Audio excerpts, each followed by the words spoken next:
Hi and welcome to Nurture Your Zest. I'm your host, Ashleigh King, and I will bring you a wealth of interesting people with fascinating ideas across the tech industries, the creative industries, and also uplifting stories of courage and hope. We all go through prickly situations in life. I believe that through courage, creativity, and curiosity, you can find inspiration to nurture your zest. That thing that gets you up and out of bed every morning, the thing that lifts you up and lights up your day. So join me in the studio and let's see who we have in the hot seat today. Hello and welcome to Nurture Your Zest. Today I'm talking to a very special friend of mine and a fan of the show. So welcome to Mayira. Hello. Hi, Ashleigh. Hello. We've been on a bit of a journey together, haven't we? Yes, we have. Yes. So I didn't know you or anything about you, and you were one of the very first Nurture Your Zest supporters and fans. And I'm so grateful for you because through hearing about you and coming to know you, I've become a big fan of yours as well. Well, I'm very honoured with that. Thank you. I just felt you're very authentic and real. And this was when, to 2021 or 2? 2020, yeah, 2019, 20, yeah. And that's what I was drawn to. And I've loved seeing you flourish over the years and championed what you do because you give others a platform to share their genuineness. And I really appreciate that as an influencer you are. Which is funny for me because I don't see myself in that way. But I am grateful for you saying that. And I think it is important to champion stories and voices and uplift stories, which is what the show's all about. Yeah. So one of the things that I love about you is you uplift the voices of young people. Now, I know loads about you. Our audience don't. So would you like to say a bit of an intro about yourself in your own way? So I am a second generation immigrant. I came to this country when I was 5 years old, landed in Ashington in December, and it was very wintry then. I was born in Kerala, South India, and 6 months after I was born, my parents and I moved to Jamaica. So it's quite multicultural in itself. And then growing up here, most of my life, I've been here in the Northeast particularly, is very special, as I call home, pretty much. I've been in education for over 25 years as a primary school teacher, careers advisor, which I still do now in secondary schools, and I worked with college and university students as well. And now I am the founder of Mayfly Coaching. You empowering you is my tagline. And I just love the essence of working with particularly 15 to 25-year-olds, the next generation, or Gen Z, as it's referred to, working in partnership with parents, educators, and employers. So you have a special place in your heart for young people then? Yes. So I actually wasn't aware of that background with the very young people, the primary school one, which is really lovely. What is it about young people that feels so special to you? I think I see them as the misunderstood age group. And they have a lot of inspiring things to say if we allow them to have the space and time and acknowledgement that they deserve. Because I see them often one-to-one or in very small groups, I get to know them. And, you know, once I build trust with them, they open up to me, and it's very insightful for me to see as well. And another thing is when I was growing up, trying to fathom out where do I actually fit in? Is it the eastern side or the western side of my life? On top of that, being a teen, I didn't have somebody like me to help me and to guide me through that kind of mishmash of life. So yeah, I think teens are often unseen or they have a bad rep, and I don't see them as problems. They're assets, and we need to nourish that more. the current teens or the next generation of kids are the people who will be looking after us when we're older, contributing to our economy, making a difference. Exactly. Yes. Coming up with beautiful ideas to tackle real world problems. So I do think it's important to treasure and nurture those young minds. As you say, many teens have a bad rap, and I think we have a lot of us and them around Generation Z or Generation X or Y or baby boomers, or all these different titles we have in the press. And actually, wouldn't it be great if we could look at the strengths of each of these generations? I also think it's really interesting watching our older generations. So a lot of people have been through severe hardship. Not to say people are not going through hardship now, but I'm thinking particularly of going through war and the trauma of war and rationing and all of these unique challenges.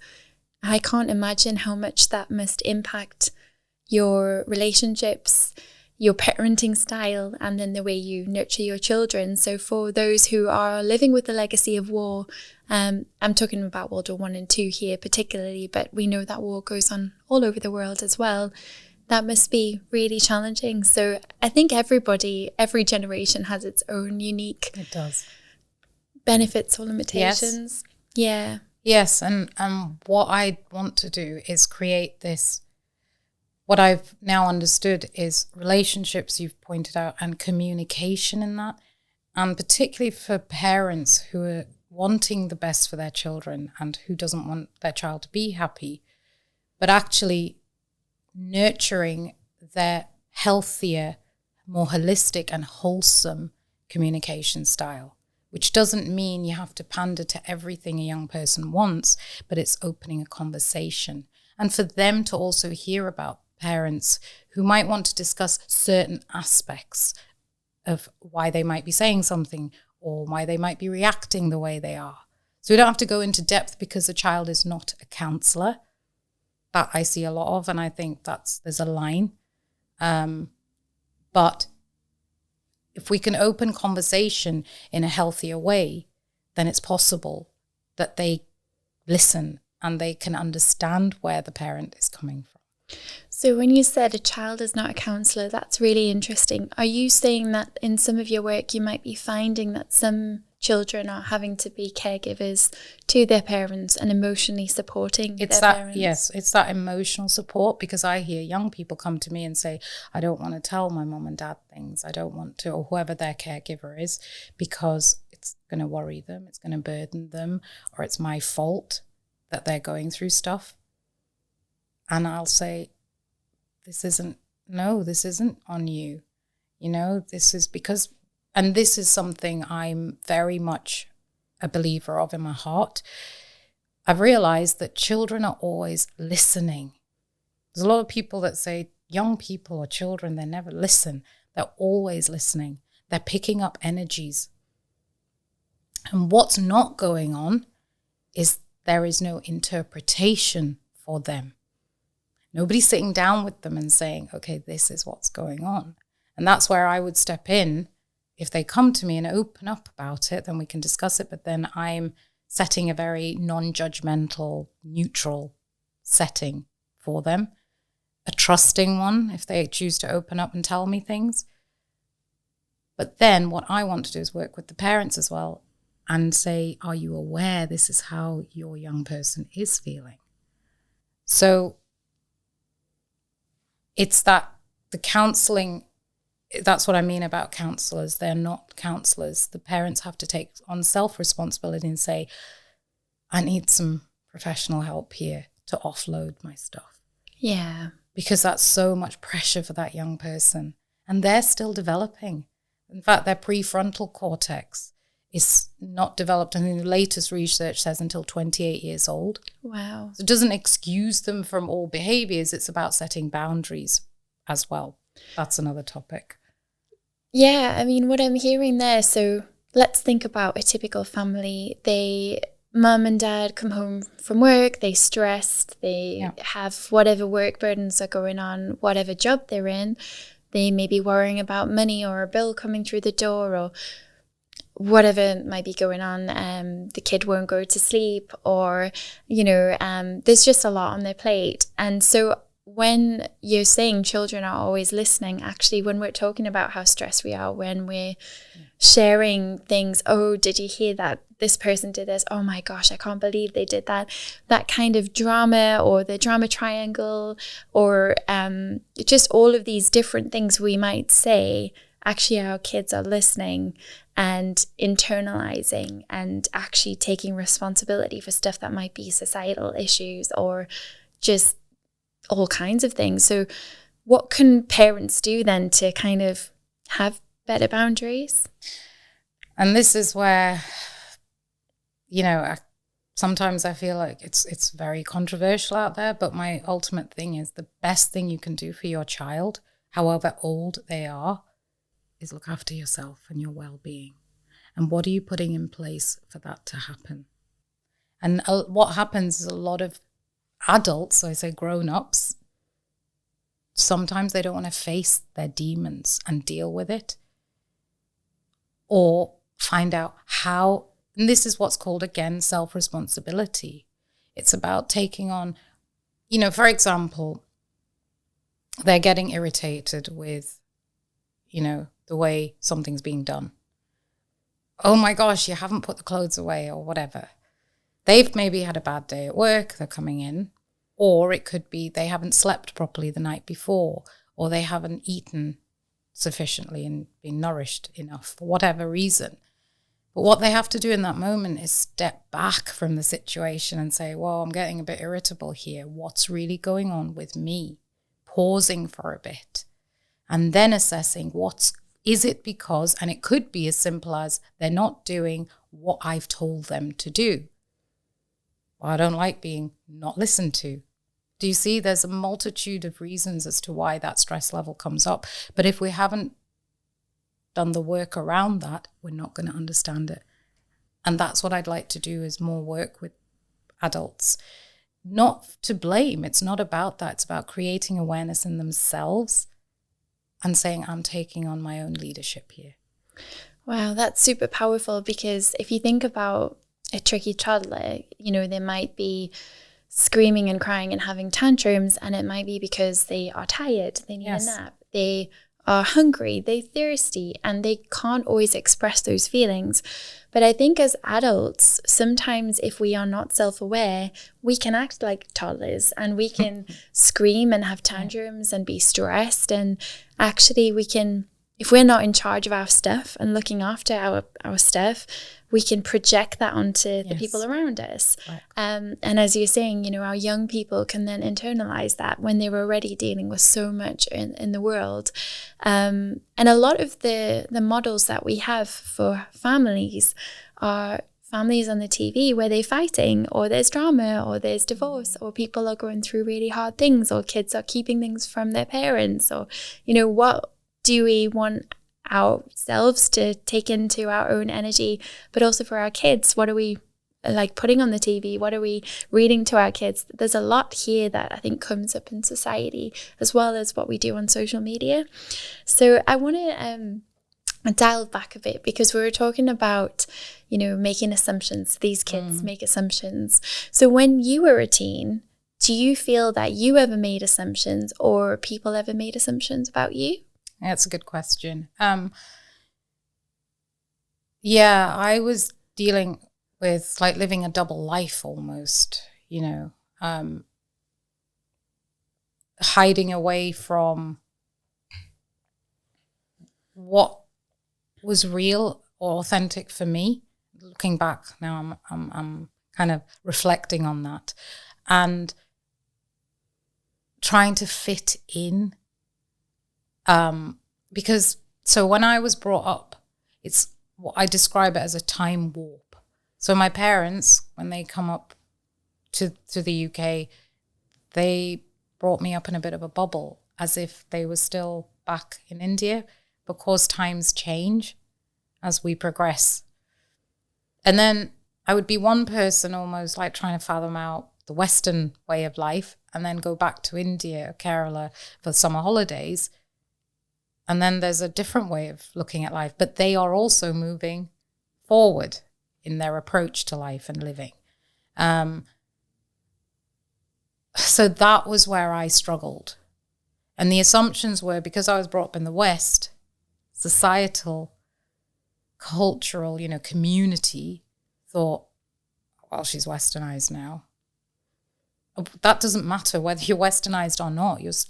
I'm still Mayra, but there's assumptions that, maybe she's slept around, had boyfriends, drinks a lot of alcohol, all sorts of things, right? Or here in the UK, dealing with racism when I was growing up, junior school, and this was when I was in the South, or being, I would have a Cadbury's badge, and I loved chocolate, but some of the children were like, well, that's because your skin is brown. That's why you have a badge, a chocolate Cadbury's badge.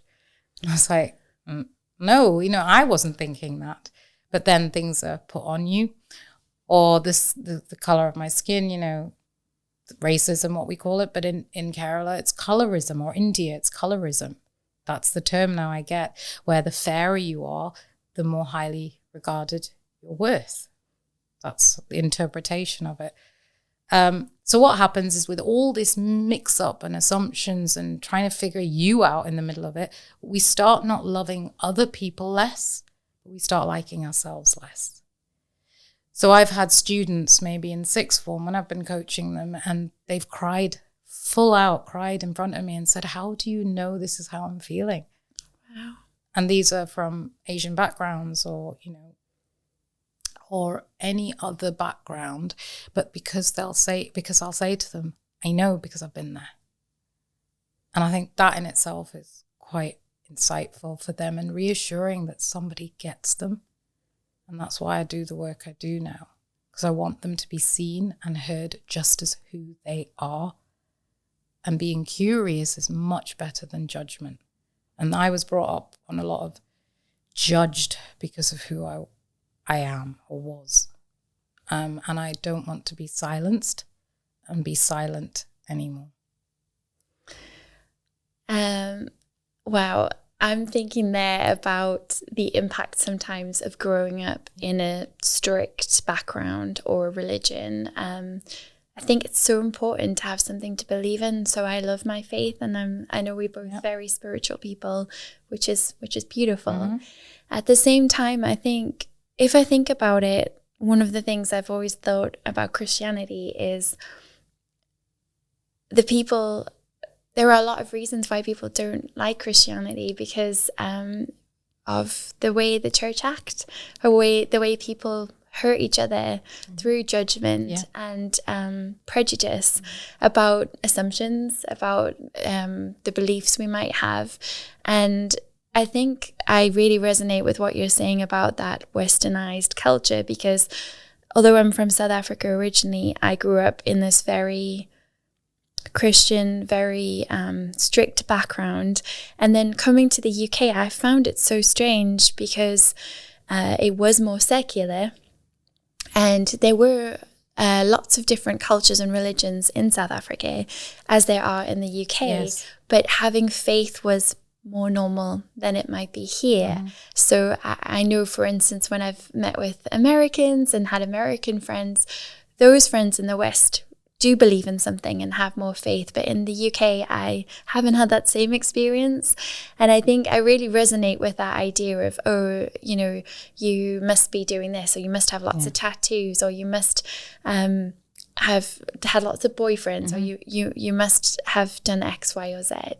And I think it's interesting that we have these judgments or these preconceived ideas of how people should behave. It also makes me wonder, why do we have that? Why do we have these beliefs about young people, about what they should or shouldn't do? Yeah, I think you said something there about curiosity, about being curious about the thoughts that come into your head, about maybe the ideas you might have. And I suppose for young people, that's a really important message. So rather than thinking, oh, well, my mum told me that if someone behaves like this, they're a bad person, or they're a wrong'un, or they're not good. Actually, that curiosity is really important of, well, I wonder what they've been through, or I wonder what their life might be, or I wonder what's led to this happening. I mean, I don't understand how teens navigate the world at the moment. I'm really worried actually about young girls and the impact of Instagram on their self-esteem, the impact of seeing people with fillers and plastic surgery, and it's so normalized. It's fair for anyone to do whatever they want to their own body. However, I do worry that people feel they have to change who they are. But as much as I'm also concerned about young women, I'm also worried about young men. And I want to talk about men for a moment. So we know that there is a lot of challenges around men's mental health, who are men, you know, ages 25 to 60. But what about young men? What do you find in your coaching are the issues that young men are struggling with?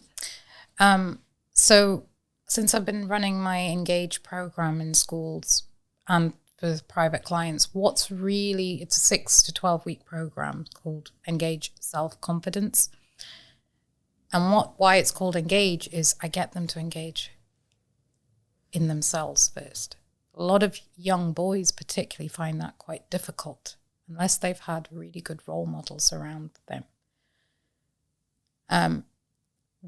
What my data is showing me so far, as much as they might have a tough bravado, they've told me it's good to talk. It sounds very simple. And I assumed, this was my assumption, that they would just play games and everything, you know, and talk it over with their mates. But no, and they sometimes don't want to go there because they feel embarrassed to share their issues or problems or just a joy that they have. Or they think their friends won't understand. So I don't want to burden them with it. So the other thing I've really found is all they want a lot of the time is a bit of nurture and someone who's actually there for them. And when they are going through things, so very recently, it's a beautiful story actually. He's 15 years old. And he was, you know, he's been getting in trouble a little bit at school, but I see so much potential in him. And then he started opening up after the group sessions. We had one-to-one sessions, and he started telling me, because I said to him, think about what might be going on for you, that this might be, you know, affecting your behavior. And so he came back a few days later and he said, you know, I've been thinking about it, and I think it's because I lost my dog. So that he's had all his life. For namesake, we'll say Tilly, and it was only in December. So it's still quite new. So what he's going through is grief. But what he also told me was his mum doesn't go into the garden. It's just the two of them that live together because she's so heartbroken about the dog. So he's probably taking on his mum's upset as well, which we all do because we care and we love people around us. And I said, you know, we talked about, and this is where I bring a bit of my kind of connection and spirituality. And I said, you know, maybe Tilly's there for you and she'll be around if there's a sign that might remind you of her, etc.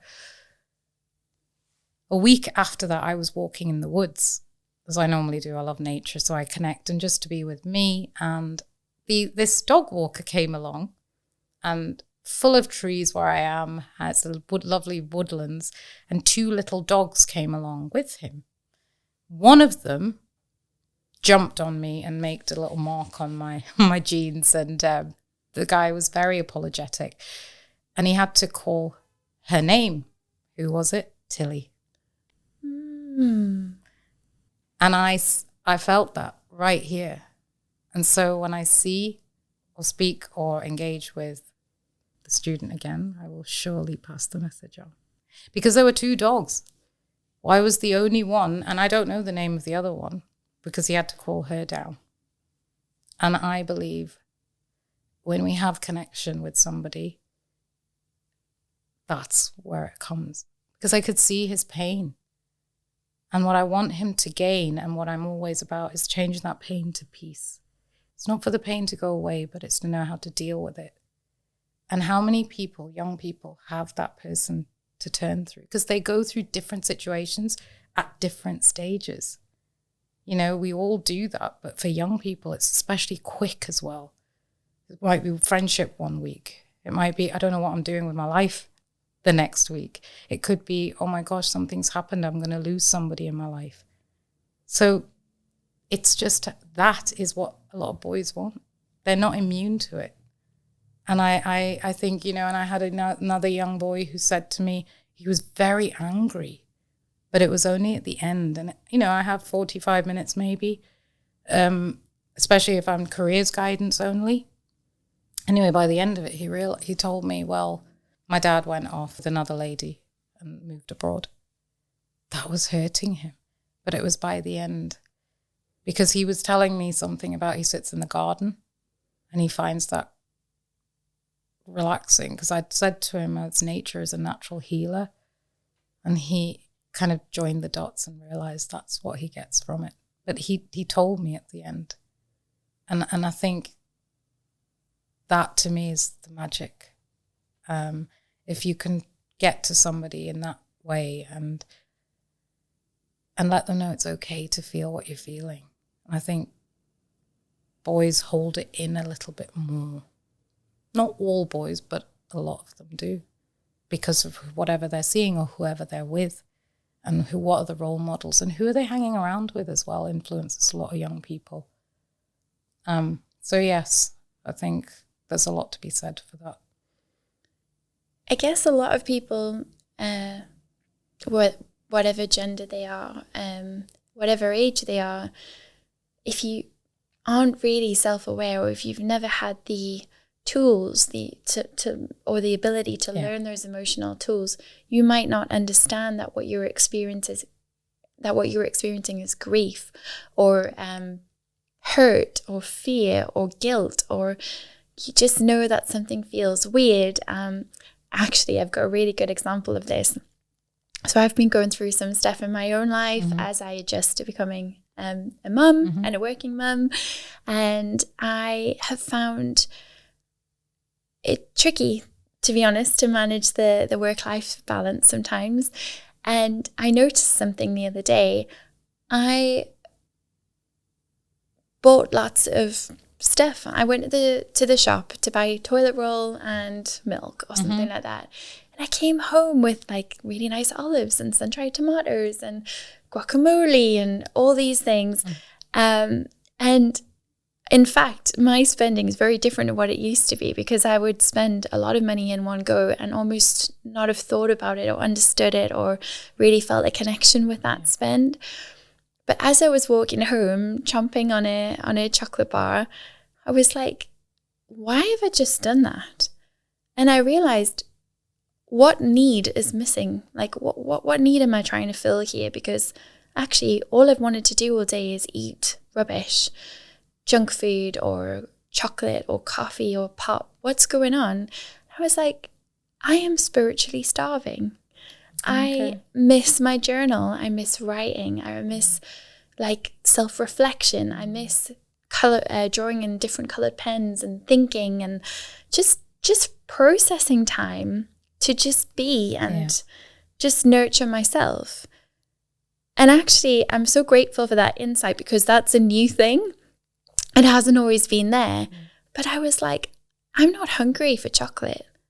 I'm hungry for solace, for peace, for reconnection with myself. Yeah. And that was like, wow, you know, and sometimes we have those moments where you just think, what was I thinking? Like, why did that happen? But I think, again, the self-awareness is a whole piece in itself. It is. And this is where if we hurt and we walk in through our lives hurt or making assumptions or, you know, doing whatever it is we do, we can constantly try and meet those needs through doing drugs or alcohol or gambling or shopping or eating or whatever it is. And actually that little moment of, hey, what do I need in this moment, can be really important as well. Yeah, and that's where the role modeling comes in, because they are still young. They're still finding out what life brings. So what I explain to them is just, this is planting a seed. I'm not trying to change them or anything, but it's developing their emotional intelligence a little bit, so that maybe when they have their own children, I mean, they might have been aware of this more, so then it pays forward. And some of them have been through enough to know they're going to change the way they think anyway. So the role modeling is coming from what I want to do is much more work into doing parent workshops, even employers. How are we going to get the most productive? 31% of the workforce is going to be Gen Z. So what do we put in place for them to be the best they can be? Both ways, I mean. So it's a cross-cultural communication. And that's what I want more of. But this self-awareness, a lot of them say, oh my gosh, I don't know, what does that mean? And then they come back and say, oh, I get it now. It's quite interesting. Why am I getting angry? Well, is it an injustice? One of them might say, well, I've been told off. I didn't even do anything wrong. Or that could be from a teacher. In their eyes, they hadn't. And I might also look at it from the other person's point of view. And these are just little miniature lessons, which can be obviously developed much more, but it's just creating that awareness of how we could interpret things. And perspective as well. It's perspective, very much, yeah. And sort of shifting a narrative. Correct. It's interesting, the stories we tell ourselves. Yes. There's a fabulous book by a gent called Andrew Scott, I believe. He's local in the Northeast. He's a coach, and he wrote a book called Stories. I think that's what it's called, but I found it so powerful. I'll link it in the show notes. There's actually another one that my lovely friend Polly, who gave me, and it's a graphic novel of different ways you can tell the same story. Yeah. And it's really stunning. Yeah. It's like one is, in a tapestry format, another's in a cartoon format, and it just goes through the same story over and over. But there are so many perspectives we can have, and actually having the ability to shift or just gently prod or be curious, is important. I mean, for yourself, I know we've said, you find spirituality is fairly important to you. You love to be in nature, all this kind of stuff.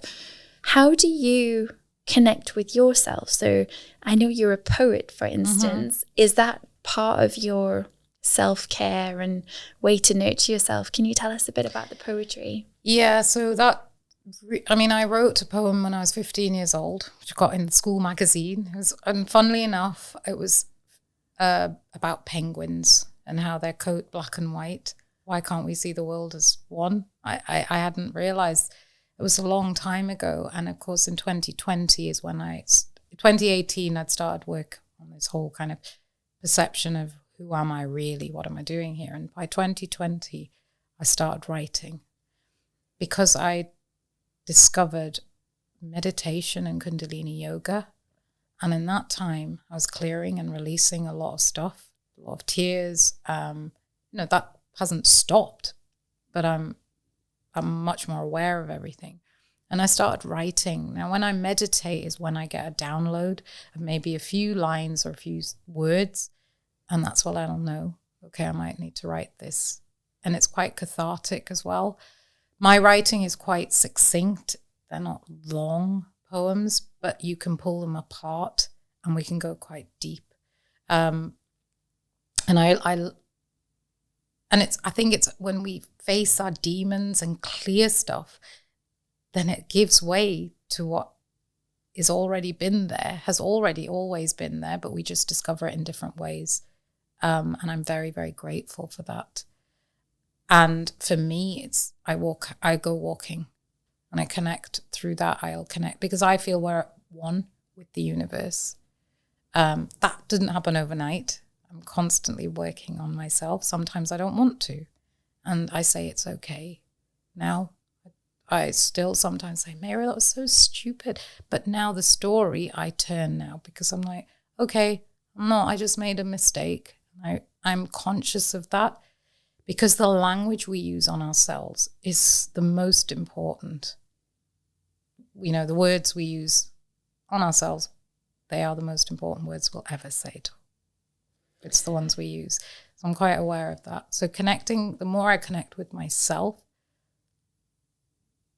through my walks or through just laughing out loud, watching a good comedy. Friends usually comes up for me. And if I want to cry, I allow that now to happen, not feel embarrassed, even if it's just me.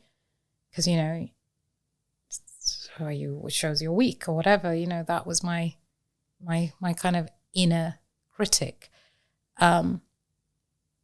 But you have to choose, and this is what I say to anyone I coach, adults or young people, you have to choose what's right for you.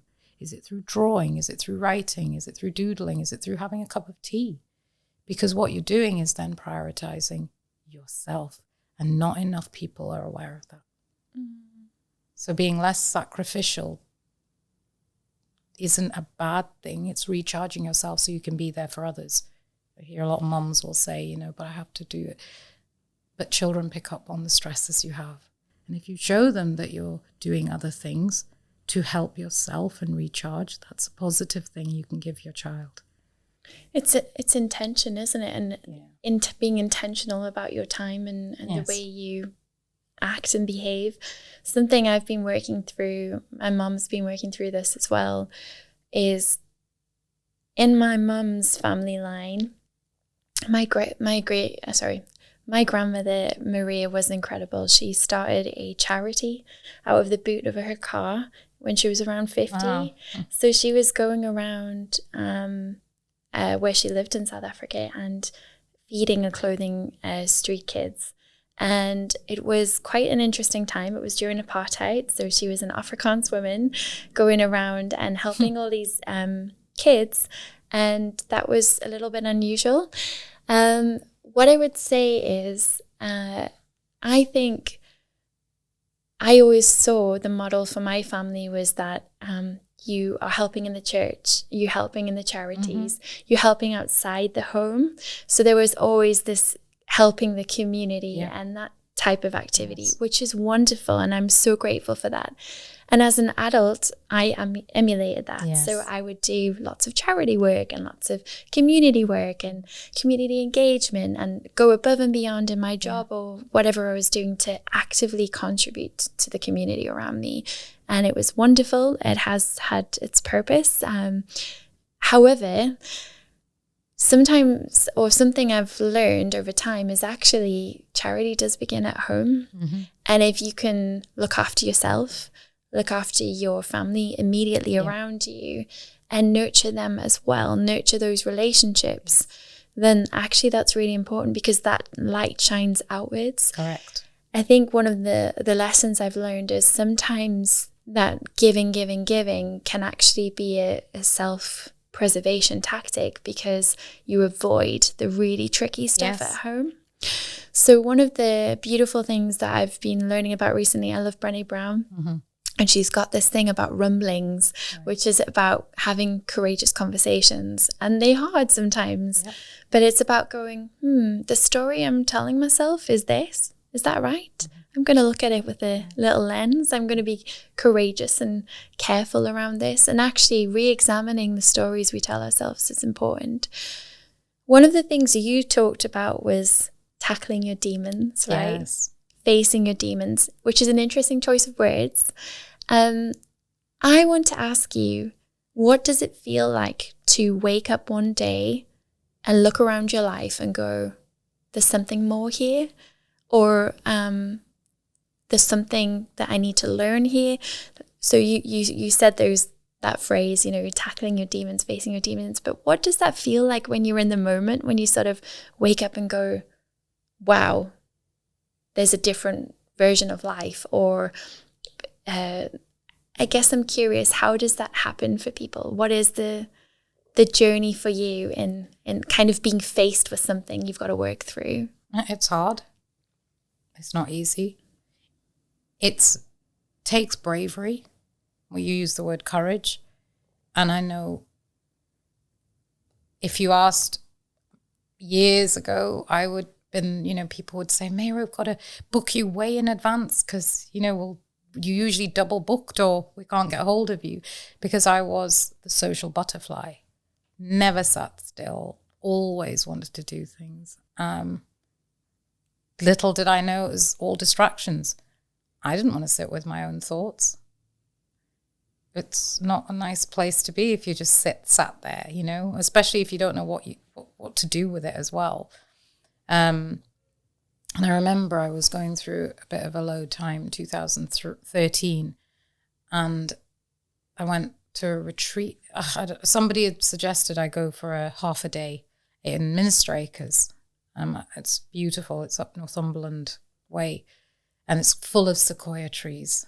Anyway, I went along, and it was quiet meditation, silent almost retreat. Half a day. It wasn't, you know, so I just went along. And as I left the room, this woman took my hand, one of the facilitators, I think. She held my wrist and she said to me, you need to sit quiet and listen to your soul. Wow. I've never forgotten that. But it took me 5 years later before I started actually even contemplating that. And that's what I'm saying. And I speak to people who are like, no, I'm not going there. And that's fine. I'm not going to, it's not my duty now. I realize, let go of that outcome. You will know. But what I'd rather have is people do it before they hit rock bottom, because a lot of time that's when you come up. For me, it was a case of, yes, I was having holidays. I had my friends. I had a job. I was working. But something was missing, this fulfillment. I don't know what it was, you know, and I was empty. And that's when I started. And somehow what I now know as the awakening began. And I'm so glad it did. And, you know, you can kick yourself about, why didn't this happen sooner? But I believe in divine timing, that everything that's happened to me is now what I'm sharing with others and the world. And so the mess we carry is the message we share. Beautiful. And I believe that to be the case. And I share that with young people as well. I say to them, what you've gone through, one day when you're ready, you will use that maybe, it's up to you, to help others. So ride it through. I don't promise anyone happiness, because I think happiness is overrated. But what I want to create is, if we're brave enough to go into the darkness, that's the only way we're going to see the light. It's seeing through the tunnel. I always look at bushes that are all tangled up, and you've got to untangle a few. It's never ending, by the way. This is ongoing. It's an abyss sometimes. It's a dark abyss. Everyone says, Mayira is so positive. Yeah, but there's darkness to it as well. And without suffering, there is no compassion. Without the downs, we can't appreciate the highs. And that is what life is. But instead of being such a massive roller coaster, what we learn through doing the work is they become a little less like spiky and trough. Like it's less. And then you become joyous of the challenges and say, well, thank you for what you've taught me. That's a really powerful message there. And I think you're right around having gratitude. Something that I did once was actually, you had to write down maybe 28 people or something that you felt had wronged you. And when I first started that, I was like, this is so hard. How am I going to come up with 28 people? Oh my gosh. I spent an hour and I had a list of 36. And what you had to do is think of a thing and then thank them and say, thank you, because you taught me this specific lesson and I forgive you. And I wish you all well. What a powerful experience, because we don't know the hurts, the resentment we might carry. I think as well, what you're saying there, you said earlier about black and white, and we talked about judgment and putting judgment onto things. As I've explored my own spirituality, I've realized there really is so many colors. There's so much shadow, and it's a real spectrum, a kaleidoscope of colors. And as you've said, you know, to see the joyful times, you do need to experience some of the harsher times. But it's really just sometimes being in that dark and thinking, how do I deal with this? What is here for me to learn? For yourself, whenever you've had those times, what has been the coping strategies or the way that you've kind of found your light? So I've had coaches myself. reflection, I think, should be in the curriculum of school, like in school. Because since I've started reflecting much more, that's where my healing, I see things. Because when we write, pen to paper is quite powerful. I know people type a lot, but whatever it is, the words we say, like write down, become powerful.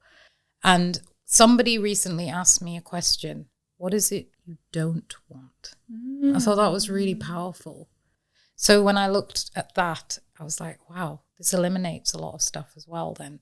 And that makes it easier to know what we do want. I thought that was really clever. So also, I meditate, like I've said, or Kundalini yoga. That was a real internal transformation for me. I didn't know what it was until I went on a retreat. In 2018, I went to Ibiza. Was in the mountains. And I discovered I had a euphoric kind of moment. I felt like I was elevating, but it was seconds, I think. But I felt like, oh my gosh, the world is just one amazing place. By the way, we were just eating plant-based foods and juice. But it was because we were in that space. I realized then there was so much in me that had to come out. And so writing and expressing for me, nature, I don't walk in with headphones.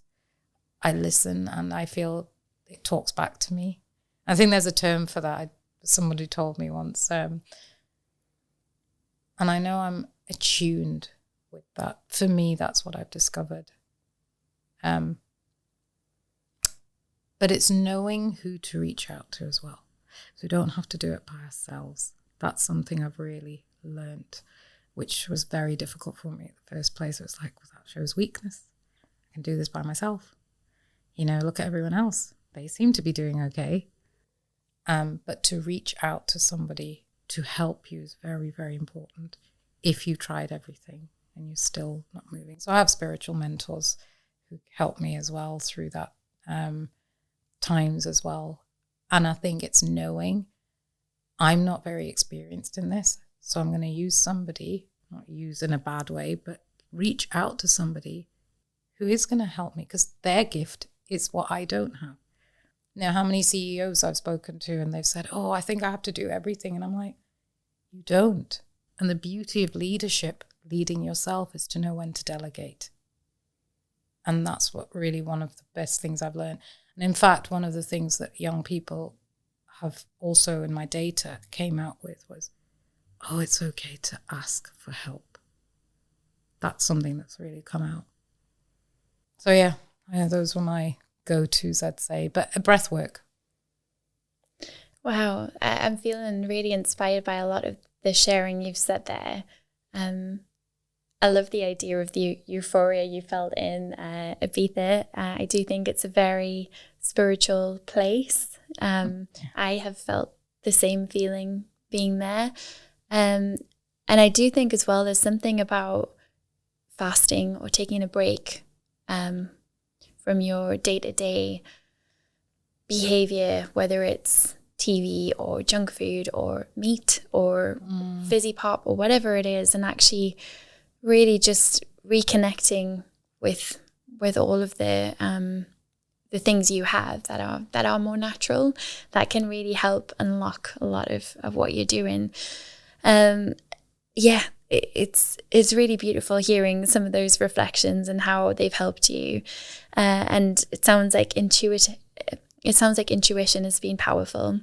What you said about asking for help, I think is important, because there is this idea that you either have people that you can learn from or who you have a lesson to teach. Yeah. And I don't think teach is the right word. It's almost like a gift each way. So you will either receive a gift or give a gift. Yes. And sometimes those gifts can feel hard. It might be having a rumble, a challenging conversation. It might be experiencing something. As a business owner and a leader, one of the things that I'm learning is sometimes giving people the space to learn their own lessons rather than wanting to teach them. Correct. Sometimes it's about giving people space to ask when they need you. And I think that's important as well as a coach.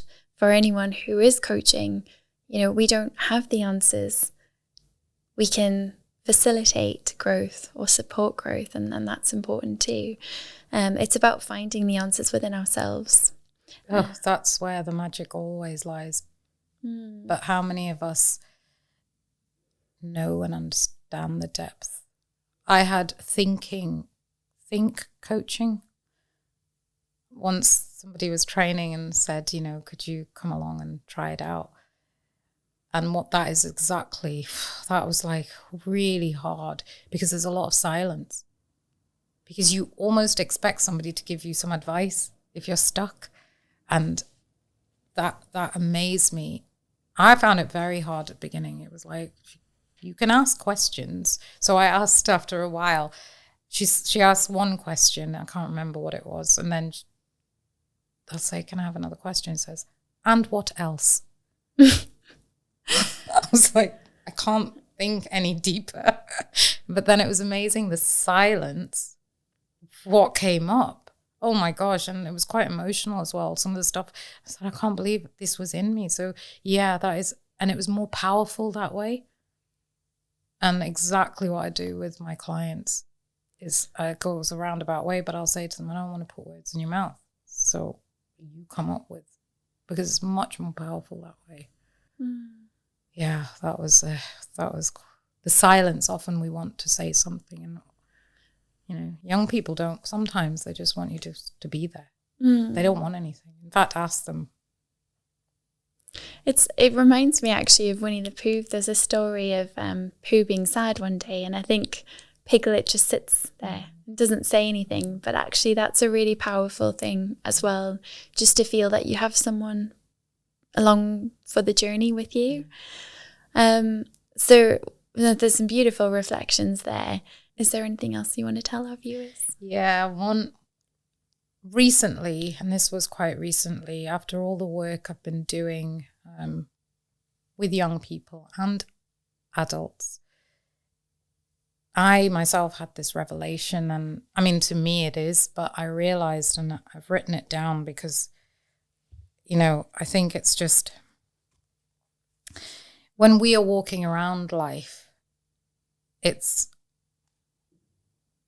we talk about the inner child as well. We're all children at the end of the day. And I feel that it doesn't matter at what age, but children, all of us, are reflections and of the reactions and experiences and the lack of interpretation of what we're being surrounded with, or what we were being surrounded with, or who we were actually with as well. And that's of the most influential way we were brought up, whatever way we were brought up. That is what we carry as we walk through life a lot of the time. And it's to say that's part of who we are, but there's more to it than that. But it's recognizing that. So when, for example, when a young person presents themselves as being naughty or just defiant, look beyond that, because there's a root cause that hasn't been tapped into. I'm not saying, it's just to say it's okay if somebody's misbehaving and it's affecting other people, but it's to sit them down and say, hey, what's going on here? Because, it's affecting other people as well. But know that it's a reflection of what's going on within them. And I think that to me was like, we often hear coaches maybe saying the issue is never the issue. The root cause, the journey is not the map. Yeah. Is that right? No, the territory. The map is not the territory. I can't remember, something like that. But I just think, give people a little leeway before you go in with the reaction. Life isn't perfect, of course it's not. But what I want to educate is to let others know that whatever comes your way, bring it on because I've got this. And it's how do we handle that? That's the important part. And that's what I believe well-being is meant to be, is, but that's a whole other talk. Did you have a poem you wanted to read today? Yes, I would like to. There's a very short one, and then I'll read one of them. One of them is, it's the first verse, and it's very succinct about what life, I believe, could be. And it's, we are here to conquer our fears. We are here to live out our dreams. We are here to go forth with determination and drive, because we are here not just to survive, but here to thrive. And I fundamentally believe that, but it's the fear-led that most of us live life through. And it's to turn that into love of who we are and what we do. And that can be at any stage. I think the world could be a lot more beautiful with more love. Oh, yes, for sure, for sure. I think it's changing very slowly. I can notice a few little specks of walls crumbling as the Aquarian era moves forward.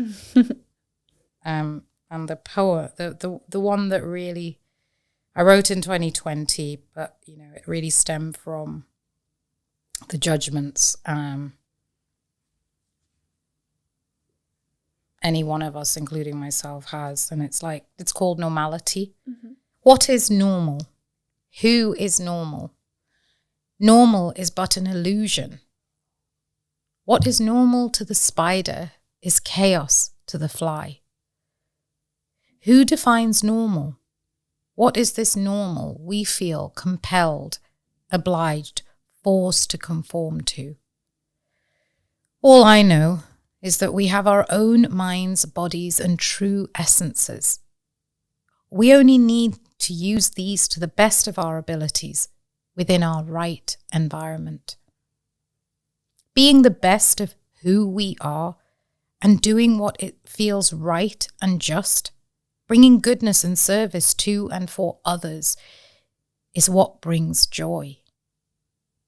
This being true to ourselves, it's not an easy road. But once we master it, our normality becomes our road to freedom. Normal is but an illusion. Normal is what spoils us from our zest for living and never frees us from fear of judgment. So live life. Live your life to what makes you you. Be inspired to be you. That's beautiful. I remember when you wrote that. What a stunning poem, and very moving. And there is something I read recently. We are only ourselves. So we might interact with 10,000 people in our life, something like that. Every single person will have a different perspective of ourselves. And so if we're masking or changing or chameleonizing ourselves, yeah, that's a good time. We're not actually being ourselves. And as you said earlier, take on different personas and different parts of other people, but it's not us. So it's actually breaking free of those assumptions and perceptions and stories. And that's a real key message I'm going to take from this conversation. I'd love to know my favorite question. So what's your number one way that you nurture your zest? What's your number one word, rather? Word.